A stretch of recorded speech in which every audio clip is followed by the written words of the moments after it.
Nah, setelah kita menelusuri sejarah timbulnya tahun baru Imlek ini, sekarang mari kita lihat bagaimana perkembangan perayaan tahun baru Imlek ini dari zaman dulu. Ya, tentu saja di Tiongkok perayaan tahun baru Imlek ini sangat meriah. Karena tadi saya sudah katakan mereka masyarakat agraris dan memang tahun yang dibilang sebagai tahun baru Imlek ini itu dimulai pada awal musim semi. Jadi di Tiongkok itu ada 4 musim ya.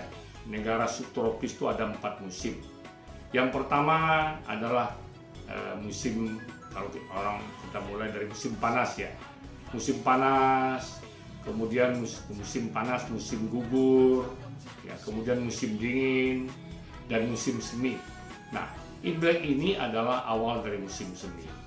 Kita tahu ya bagaimana musim dingin itu adalah satu musim yang sebenarnya tidak enak, ya, tidak enak bagi masyarakat di subtropis, ya, karena apa? Dingin sekali, ya. Kita mungkin kalau dingin, kalau orang di Jakarta ya mungkin di puncak dingin, kalau di Padang itu Bukit Tinggi dingin, apalagi kalau menginap di hotel-hotel resort itu dingin.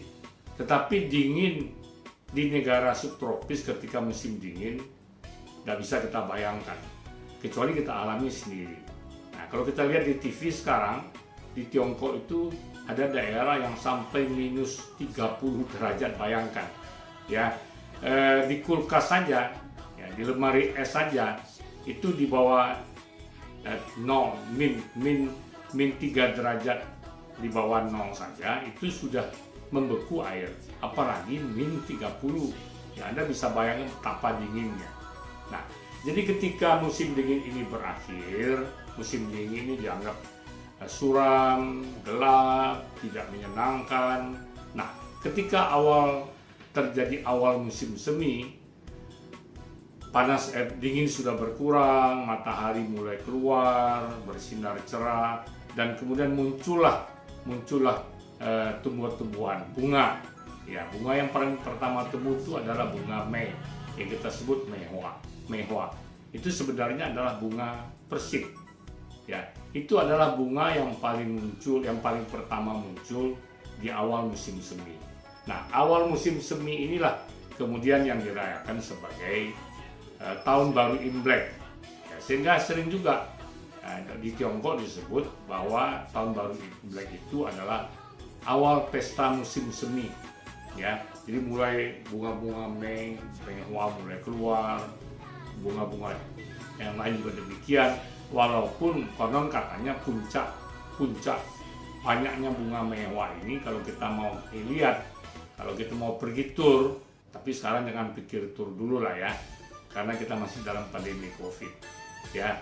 Kalau kita mau ke sana, bukan Xinjia itu masih dingin, bagi kita masih dingin. Mereka sudah mengatakan dinginnya sudah berkurang.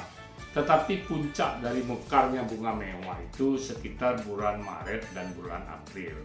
Jadi kalau di Jepang disebut bunga sakura, di Tiongkok dibilang mehua.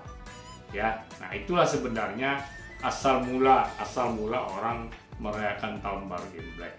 Ya, jadi sebenarnya tahun baru Imlek itu adalah satu tahun baru, ya, menyambut suatu suasana yang baru, yang lebih baik, yang menjanjikan, penuh pengharapan, penuh semangat untuk kehidupan yang lebih baik.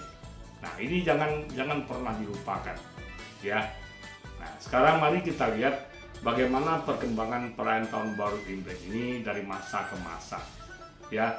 Di Tiongkok sendiri, pada saat Sun Yat-sen, presiden pertama Tiongkok, menjadi presiden, beliau ini pernah mengeluarkan larangan, ya, supaya di Tiongkok, rakyat Tiongkok tidak lagi merayakan tahun baru Imlek, tetapi merayakan tahun baru Masehi, tahun baru 1 Januari.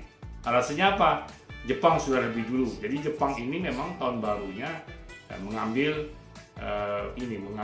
tahun baru Masehi, jadi tahun barunya 1 Januari. Kemudian Sun Yat-sen juga ingin Tiongkok begitu, tetapi ternyata larangan merayakan tahun baru Imlek dengan anggapan bahwa kuno, kemudian juga banyak mengandung tahyul. Ini tidak bisa diterima oleh penduduk Tiongkok yang mayoritas adalah petani, karena mereka berkepentingan dengan tahun ini. Sehingga walaupun dilarang, konon katanya kalau kita baca sejarahnya, orang-orang Tionghoa di Tiongkok tetap saja merayakan. Dan memang pada dasarnya ya Imlek ini lebih ke pribadi, lebih ke keluarga. Ya, belakangan baru ada atraksi barongsai, atraksi ini itu, sebenarnya dulu lebih banyak ke dalam, mereka dalam keluarga. Jadi ketika dilarang oleh Dr. Sun Yat-sen, presiden pertama Tiongkok ini, yang konon beliau ini adalah penganut agama Kristen, tapi kita nggak tahu apakah memang ada keputusan itu, ya ada pengaruh agamanya atau tidak, kita kurang tahu juga. Ya, tetapi yang jelas, seperti saya katakan tadi, yang paling berkepentingan dengan tahun Imlek ini adalah orang Buddha, orang agama Buddha, karena tadi penanggalannya, ya uposatanya dihitung berdasarkan kalender Imlek, walaupun akhir-akhir ini ada juga yang menghitung uposatanya berdasarkan kalender Thailand, Myanmar, dan lain sebagainya. Tetapi terus terang nenek moyang kita di zaman dulu, perhitungan uposatanya itu ya Cap Go setidak-tidaknya itu berdasarkan kalender Imlek. Saya ingat waktu saya kecil dulu, ya mama saya ingatkan hari ini ya kita vegetarian. Nanti sore kita pergi ke kelenteng sembahyang. Nah itu dari kalender Imlek. Ya. Nah kemudian bagaimana dengan di Indonesia sendiri? Di Indonesia juga terjadi hal yang hampir sama dengan di Tiongkok. Ya, karena politik. Jadi ketika meletusnya gerakan 30 September PKI, ya Partai Komunis Indonesia, yang ya secara politik dikatakan itu didalangi didukung oleh Partai Komunis Tiongkok PKT, sehingga akhirnya pemerintah Orde Baru di bawah kepemimpinan Pak Harto mengeluarkan satu larangan. Jadi yang dikeluarkan itu sebenarnya adalah kalau dikeluarkan itu adalah impres, instruksi presiden, ya melarang tidak boleh merayakan tahun baru Imlek. Jadi yang dilarang itu sebenarnya tidak boleh mengekspresikan budaya Tiongkok, budaya Tionghoa, ya. Nah termasuklah tidak boleh merayakan tahun baru Imlek. Itu berdasarkan impres Presiden Soeharto nomor 14 tahun 1967. Ya, orang tidak boleh merayakan tahun baru Imlek. Nah, banyak kemudian orang menyalahkan Pak Harto.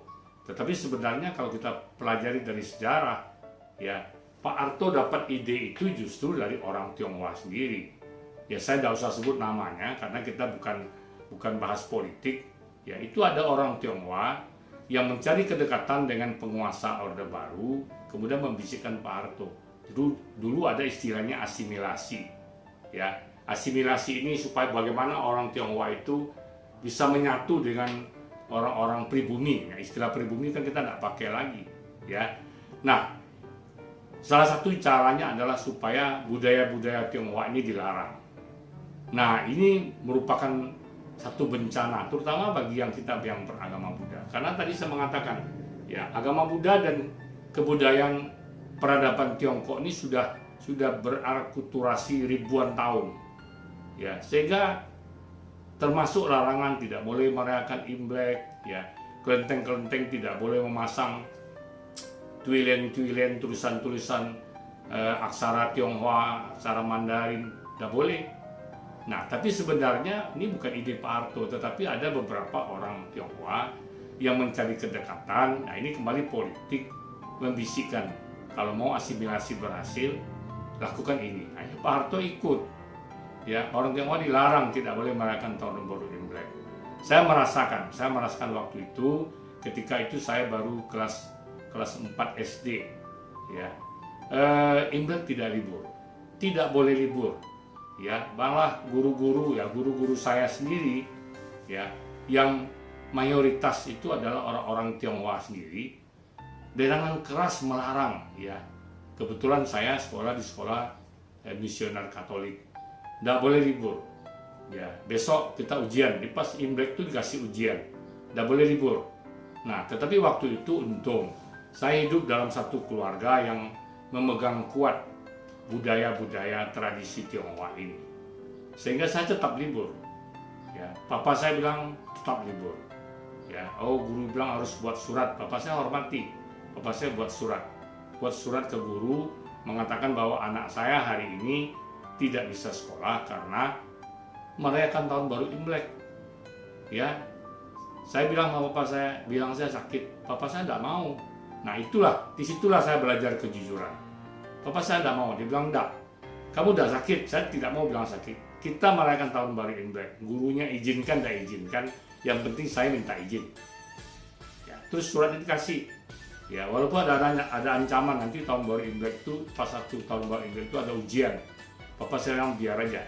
Kalau nanti gurunya mau kasih ujian susulan ikut, kalau tidak mau ya tidak apa-apa. Kita harus merayakan tahun baru Imlek karena kita adalah orang Tionghoa. Nah, itulah saya belajar dari orang tua saya bagaimana dengan kejujuran dan bagaimana menjaga nilai-nilai dari tahun baru Imlek yang merupakan budaya dari leluhur kita. Nah, jadi pernah dilarang. Nah, barulah kemudian ya ketika Gus Dur, bapak pembauran kita ya, bapak multi etnis ya. Jadi dikatakan Gus Dur ini adalah sebagai pelopor tidak ada perbedaan antara pribumi non pribumi.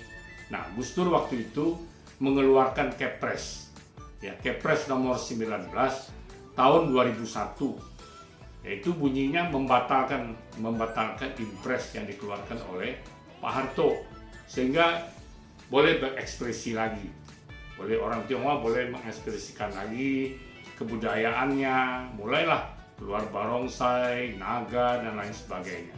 Dan tahun baru Imlek waktu zaman Gus Dur baru ditetapkan sebagai libur fakultatif, artinya bagi orang yang merayakan boleh libur.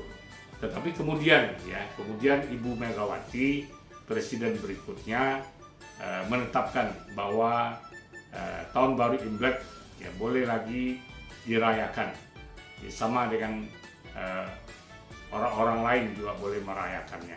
Nah, sejak itulah tahun baru Imlek ini dirayakan dengan meriah. Nah, kemudian sebagai ungkapan rasa syukur ya, pada tahun 2008, itu kan tahunnya 2008 saya pernah menuliskan sebuah buku tentang serba-serbi perayaan tahun baru Imlek. Nah, buku ini saya tulis karena apa? Karena saya sini mengalami demikian lamanya, ada 37 atau 33 tahun kemudian Tionghoa dilarang, orang Tionghoa tidak boleh merayakan tahun baru Imlek. Sayangnya banyak orang tua yang tidak pernah lagi menjelaskan pada anaknya apa itu tahun baru Imlek, apa hikmahnya, apa maknanya, apa maksud, apa tujuannya. Sehingga ketika tahun baru Imlek boleh dirayakan lagi, anak-anak ini hanya tahu, kalau anak-anak yang SD hanya tahu dapat angpau. Ya, kalau yang sudah SMP, SMA, ya liburlah, dan sekolah, itu saja. Tapi mereka sudah kehilangan apa makna, arti, hikmah dan makna, maksud dan tujuan dari perayaan tahun baru Imlek ini. Makanya saya nulis buku ini dulu. Ya, tapi sekarang orang tidak hobi baca buku lagi. Makanya saya gunakan kesempatan ini untuk melalui YouTube Dharma Ismail ini ingin kembali menjelaskan mengenai serba-serbi lika-liku dari perayaan tahun baru Imlek ini.